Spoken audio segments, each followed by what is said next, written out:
Hey there, Seeking More here, and welcome to the mental health movement. This video was just made to tell you guys a little bit more about who I am and why I started this channel.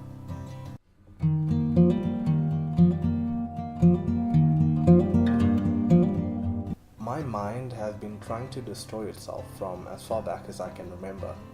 Growing up with depression, I didn't really have many people to talk to, and like most kids, I didn't even know what I was suffering from until I was about 15.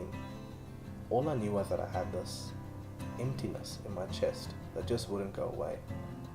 I resorted to cutting as my choice of poison. Now, I don't want to give many details on that because I don't really want to trigger anyone, but what I will say is that day in and day out, that's all that I thought about.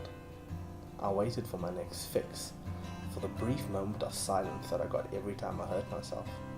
That went on for years, and during that time I also started having panic attacks that at first were quite rare, but then end up being a weekly occurrence. Fast forward nearly 10 years, and I have more of a handle on my mind.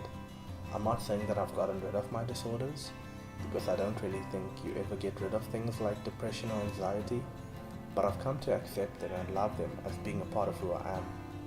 Without them, I'd be pretty damn boring, and wouldn't be here talking to you.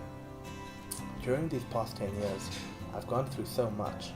I've learned the importance of self-love and self-reflection, and I've also read enough books on mental disorders and depression specifically to fill a library, a big one. In the middle of 2018, a friend of mine committed suicide and it devastated me. But it also encouraged me to do what I had been thinking about for so long, which was to start a YouTube channel. Because I wanted to support the people who are going through battles just like mine. I wanted to provide information and advice so that people who are going through this don't have to feel alone like I did.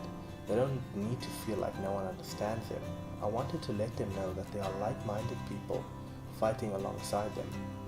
To let them know that we can fight this war together and that we can win.